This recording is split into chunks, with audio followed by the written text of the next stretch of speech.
Assalamualaikum warahmatullahi wabarakatuh. Nama saya Firman Syaraf. Saya akan meremedialkan pelajaran SKI. Soal yang pertama, jelaskan bagaimana perkembangan peradaban Islam pada masa Bani Abbasiyah.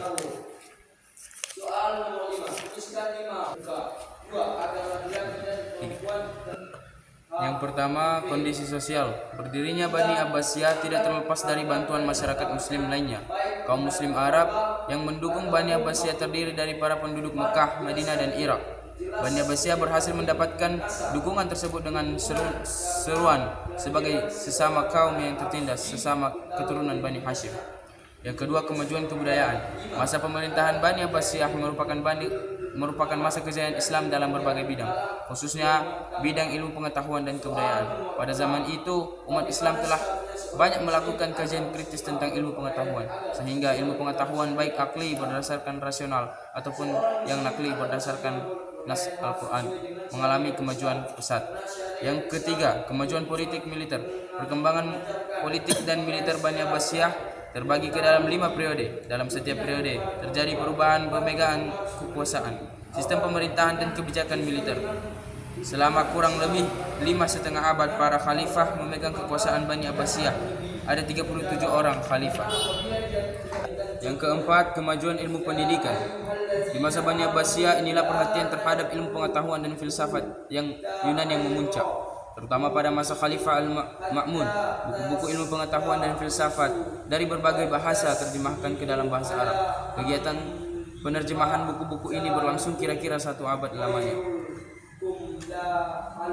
Jelaskan bagaimana perkembangan dan kemajuan ilmu pendidikan pada masa Bani Abbasiyah berdasarkan faktor internal dan faktor eksternal.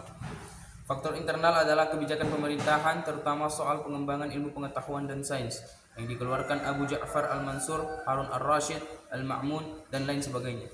Kebiasaan mereka memberikan motivasi kuat bagi para ilmuwan untuk melakukan eksperimen. Faktor eksternal adalah usaha yang menyalin ilmu-ilmu pengetahuan dan sains yang pernah berkembang di masa-masa sebelumnya, baik dari bangsa Yunani, Romawi, Persia, India, dan Babilonia. Soal ketiga, berdasarkan hasil identifikasi, ada beberapa hal yang menjadikan Bani Abbasiyah mampu bertahan hingga 500 tahun. Sebutkan dan jelaskan. Yang pertama, Bani Abbasiyah cukup cerdas dan belajar dari pengalaman bahwa sebuah negara menjadi kuat dikarenakan militernya yang kuat. Yang kedua, militer yang dibangun Bani Abbasiyah bukan militerisme, tetapi militer yang membesarkan rakyat dan dibesarkan oleh rakyat untuk tujuan kedaulatan rakyat. Yang ketiga, penguatan di bidang militer akan menciptakan stabilitas politik yang dikembangkan dan berdampak positif pada kemajuan-kemajuan ilmu pengetahuan, ekonomi, sosial, dan kebudayaan. Yang keempat, kemajuan Bani Abbasiyah merupakan buah dari strategi politik yang dikembangkan dengan pendekatan kepentingan bersama. Yang kelima, penetapan internal mulai dari khalifah secara pribadi, para menteri, para pejabat negara, gubernur, sampai dengan pemimpin di tingkat paling bawah. Yang keenam, sistem politik yang mengedepankan demokrasi atau musyawarah dengan seluruh jajaran kekhalifahan bersama rakyat dan membuahkan keputusan yang memuaskan bagi semua pihak. Yang ketujuh, kedisiplinan. Yang kedelapan, yaitu berkat rahmat Allah Subhanahu wa taala yang diberikan kepada Bani Abbasiyah sehingga mengalami kejayaan sampai 500 tahun ini. Semua merupakan karunia Allah Subhanahu wa taala. Yang keempat, sebutkan dan jelaskan 5 fase pemerintahan Bani Abbasiyah. Yang pertama, periode pertama. Periode awal Bani Abbasiyah dimulai tahun 132 Hijriah hingga 232 Hijriah. Sejak berdirinya sampai pemerintahan ke-9 Al-Waqid. Periode ini disebut juga pengaruh Persia pertama. Yang kedua, periode kedua. Periode ini Bani Abbasiyah mulai tahun 232 Hijriah hingga 334 Hijriah. Sejak Khalifah Al-Mutawakkil sampai berdirinya Bani Buwaihiyah di Baghdad dan pengaruh Turki pertama.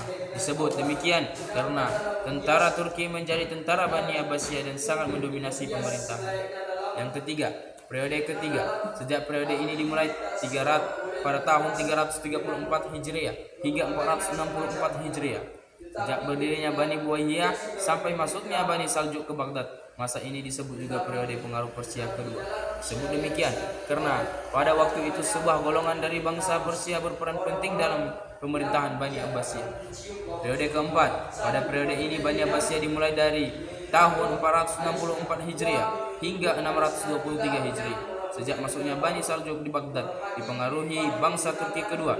Disebut demikian karena pada waktu itu sebuah golongan dari bangsa Turki berperan penting dalam pemerintahan Bani Abbasiyah. Periode kelima.